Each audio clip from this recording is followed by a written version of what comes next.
Claro que vidas perdidas são sempre vidas a serem lamentadas, né? Na grande maioria dos casos, quem morre é quem não tem nada a ver com o conflito.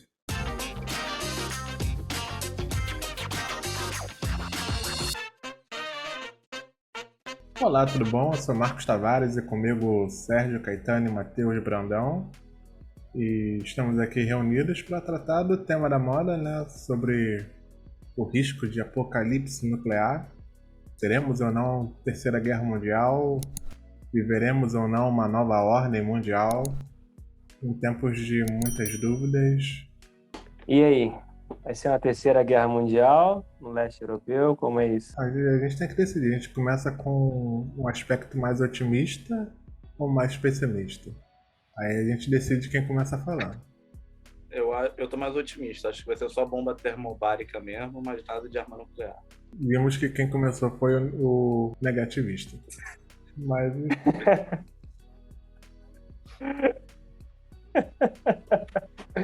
É uma nova ordem mundial, como você propôs, é algo bem possível, já que a China e a Rússia vêm tentando redesenhar, né, o xadrez dentro da ONU, fazer reformas, e eles não são ouvidos desde a década de 90. Pode ser uma forma hard de tentar um mecanismo de escuta entre as grandes potências ocidentais. eu acho que é interessante a gente, pensando que existem pessoas leigas, né, fora do campo das relações internacionais, já que nós só somos lembrados em momentos de crise, acho que é interessante a gente discorrer sobre o que é uma ordem mundial, né? Bem, hoje não é um dia muito de sorrisinho, né? Como você bem mesmo falou, internacionalistas são chamados para resolver crises. Olha, eu tenho 5 anos e meio de relações internacionais e eu posso falar para você claramente que eu não sei descrever o que é uma ordem mundial. Porque ordem mundial, correto seria a gente falar ordens, ou melhor, paxes, ordens e paxes, porque as ordens elas podem ser muitos tipos de ordens diferentes no decorrer da história. Então, a gente está tendo uma ordem, vai ter uma alteração desta ordem, que faz parte de um composto de várias ordens que já existiram. Mas, fazendo coro com tudo que vocês falaram até agora, eu realmente acredito sim que a China e a Rússia tenham esse objetivo, mas eu, distintamente do que os países ocidentais têm querido dizer, né, eu vejo a Rússia como um país bem menos expansionista do que, por exemplo, a OTAN. E vejo a China com um projeto muito mais de crescimento do seu hard power, mais um crescimento através de uma evolução econômica, principalmente do ciclo One Belt, One Road, do que propriamente de uma integração militar, intervenções militares no decorrer no mundo, né? Algo que os Estados Unidos fez e faz e fará desde 1945, ou antes disso, né? Desde o século XIX. É interessante. Até porque são perspectivas bem diferentes, né? Momentos bem diferentes, por exemplo, quando a gente pega a Rússia e China.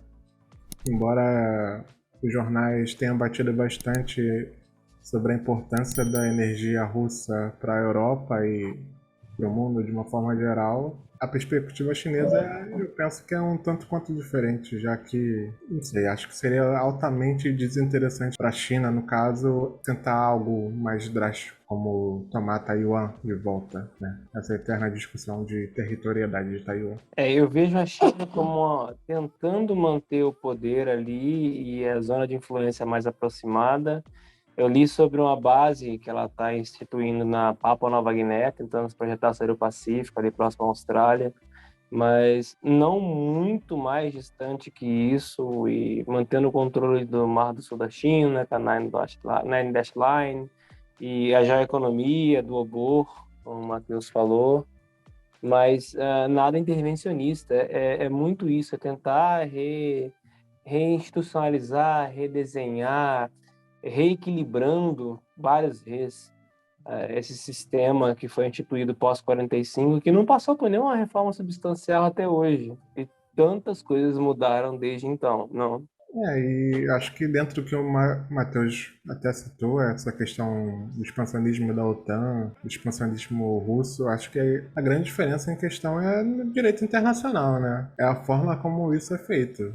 uma forma institucionalizada e outra forma que a gente está vendo de uma maneira bélica, né? Então o bélico sempre acaba assustando mais do que contratos sendo assinados, acordos sendo assinados. Claro que também não há como negar que quando você envolve mortes, não tem como não ser mais chocante a visão. Mas pensando a longo prazo em questões de consequências, acho que fica a reflexão. Você levantou bons pontos, Marcos.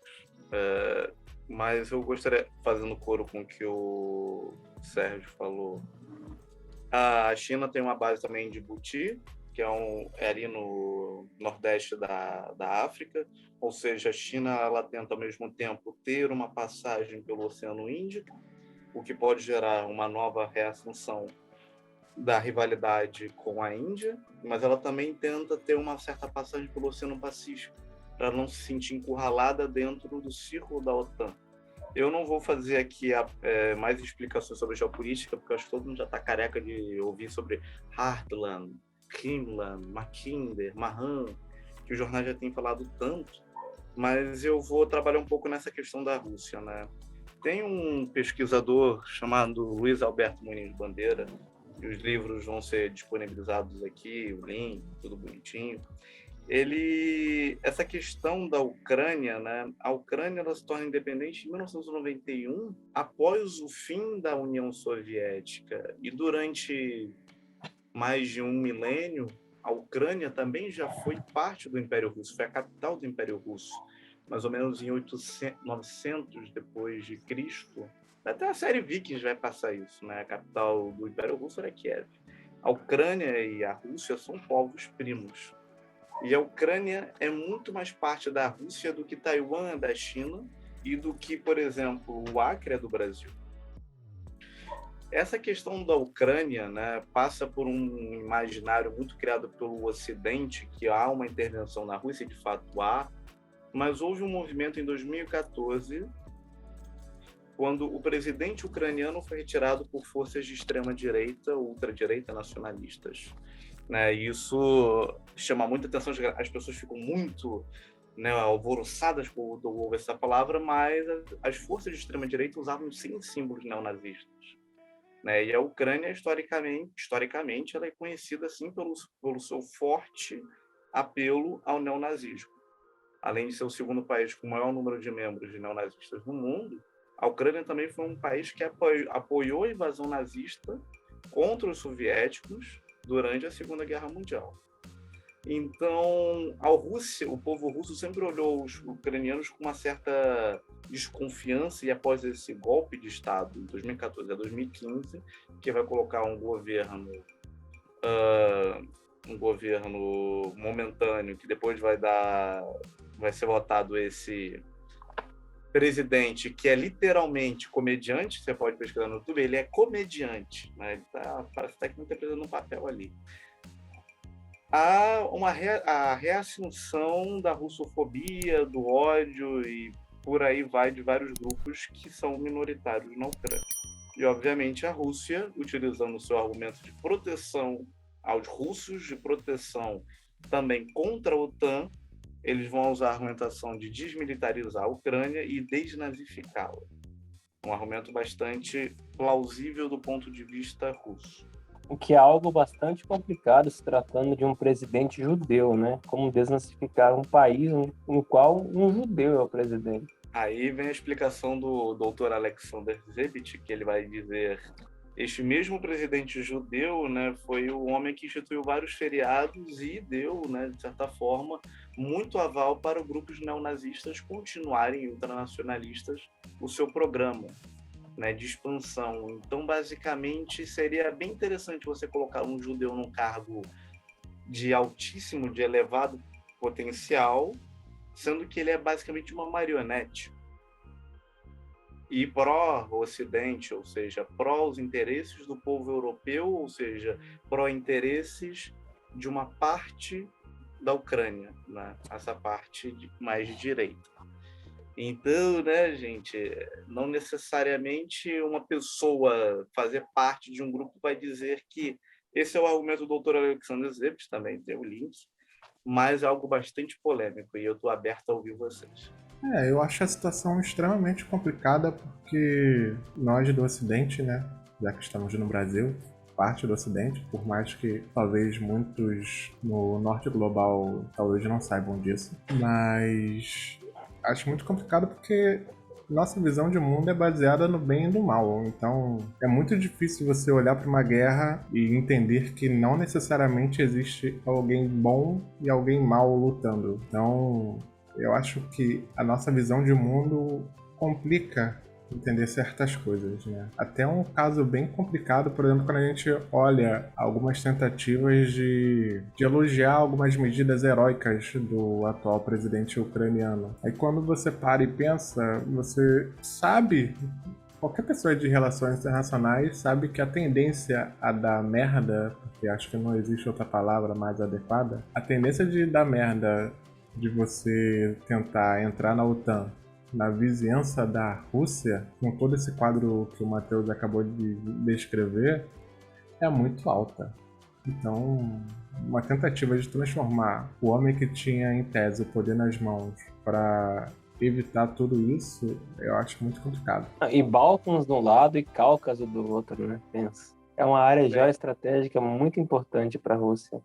A deixar passar assim simplesmente sem intervir e garantir o espaço vital ali, trazendo o Hats E e tem a um pequeno geopolítica. detalhe chamado Crimeia, né? Que lembremos que Crimeia já tinha sido anexada anos atrás, então não é algo totalmente desavisado. Teve um aviso da Crimeia, essa pretensão aí de entrada na OTAN, era muito difícil você imaginar que não, nada vai acontecer. Eu acho que vai ser a coisa mais polêmica que eu já falei em todas essas edições, que foram apenas 3, né, minha aqui no programa. Mas eu acho que, além do sentimento anti-russo, que é uma coisa que existe desde o século Lá Vai Fumaça, pode pegar qualquer livro de história por aí, eu indico outros livros. Ordem Pax, abordagem comparativa das relações internacionais, explica isso muito bem. Né? A Rússia sempre foi uma adversária do Ocidente, né? Seja cultural, seja boicote a Tchaikovsky, hoje temos boicote Dostoiévski.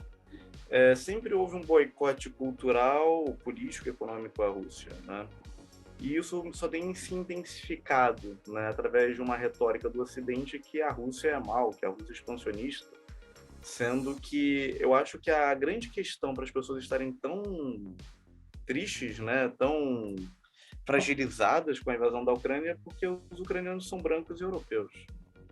Tivemos tantas intervenções, temos mais de 20 conflitos acontecendo neste momento no mundo, mas ninguém fala sobre a questão iemenita, ninguém fala dos curdos, ninguém fala dos sírios, ninguém fala da invasão do Afeganistão, ninguém, sabe, não existe essa tristeza coletiva com povos que não são, né, europeus, que não são brancos de certa forma, né? Então você vê uma parte, principalmente aqui no Brasil, da direita branca muito combativa a favor da Ucrânia, mas parece que é uma certa reprodução da branquitude, né? Eu acho isso bastante interessante. Parece que é uma identidade cultural baseada no branco. Porque você teve tantas intervenções, tantas matanças, tantas carnificinas apoiadas pelo Ocidente, e você não teve essa resposta tão forte, principalmente dos latinos, né? Então é perceptível, e muitos jornais estadunidenses falaram, o que está acontecendo aqui não é algo que acontece no terceiro mundo, está acontecendo na Europa, né? Sendo que a Ucrânia nunca foi um país bem assim, né? Europa, né? Europa é o leste europeu. Então é bem interessante ver como essa comoção das pessoas, né, acompanha um certo poder midiático, né, uma certa manipulação, e como as pessoas às vezes reproduzem o seu sentimento de branquitude, mesmo que elas não tenham essa branquitude para eles lá, mas elas se consideram brancas. Então esse é o meu ponto mais polêmico que eu já devo ter falado em todas as edições aqui. Claro que vidas perdidas são sempre vidas a serem lamentadas, né? Até porque, na grande maioria dos casos, quem morre é quem não tem nada a ver com o conflito. Só que a gente está vivendo uma era agora que eu, pelo menos, não me recordo nas guerras recentes anteriores, que é a guerra via redes sociais. Temos agora soldados registrando com celulares o que está acontecendo. Então, que a gente não sabe ainda exatamente qual vai ser o efeito midiático disso nas pessoas que estão assistindo o mundo afora. Acho que ajuda, colabora para que essa sensação que o Matheus falou de solidariedade seletiva se agrave. Não consigo imaginar conflitos no coração da África sendo compartilhados mundo afora via redes sociais, igual está sendo agora. O conflito no Congo é latente há muitos anos, não está resolvido ainda e ninguém fala disso. Eu estudo o conflito Israel-Palestina. Os palestinos sofrem inúmeros problemas diuturnamente. Tem página no Instagram de vários movimentos agora, com gravações e divulgações, mas não tem essa visibilidade que tem um conflito na Ucrânia. E mesmo assim, os pesquisadores da área dizem que o conflito é muito mais nas mídias do que realmente no dia a dia, e o que prejudica os movimentos em prol da paz. No caso do conflito Israel-Palestina, muitos dizem isso. Enfim, são seleções que fazem realmente. Então, e é muito mais televisionado porque é na Europa e no leste europeu, uma região muito importante. Aí você estava falando de energia há pouco, da Rússia para a Europa. Então, por lá que passam os gasodutos. E aí? Há um grande interesse russo nisso. Bem, o meu ponto é que, como eu pesquiso algoritmos, né, essa questão das filmagens sobre o Congo, eu já cheguei a ver filmagens do Congo. E são filmagens de carnificina pura. Carnificina mesmo. Só que essas filmagens são derrubadas pelo próprio Facebook porque ferem, né, os direitos. E os algoritmos, de certa forma, favorecem algumas imagens serem compartilhadas em relação a outras. Isso acontece em qualquer rede social, sobre qualquer assunto. Os algoritmos, eles regulam o que nós consumimos, o que assistimos, o que temos interesse e o que a mente quer que a gente consuma. A realidade do ciberespaço é essa. É sempre e sempre será. O meu ponto é que essa questão da Rússia é muito mais... Talvez não seja só pelas armas nucleares, né? Como eu disse, a Rússia, essa expansão russa, século XIX, você vai ter o Ocidente inteiro se unindo contra a Rússia. Né? A Rússia sempre foi o grande império, o grande urso, né?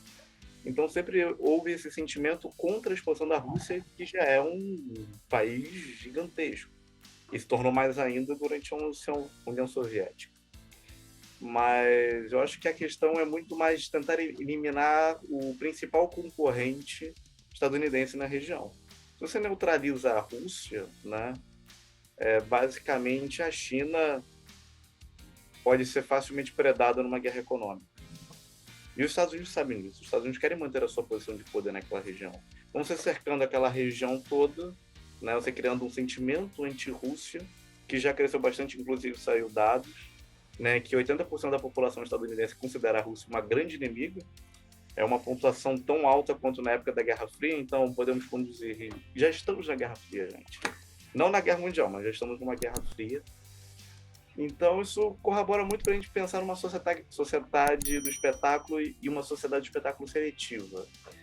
E é muito triste para mim que trabalho com ciberespaço, porque eu sei como as coisas vão ser conduzidas e onde elas vão chegar com isso. E como nós, né, todos nós humanos, somos praticamente manipulados o tempo todo, todos, né, por uma ótica específica em um conflito, em uma questão. Isso é muito triste.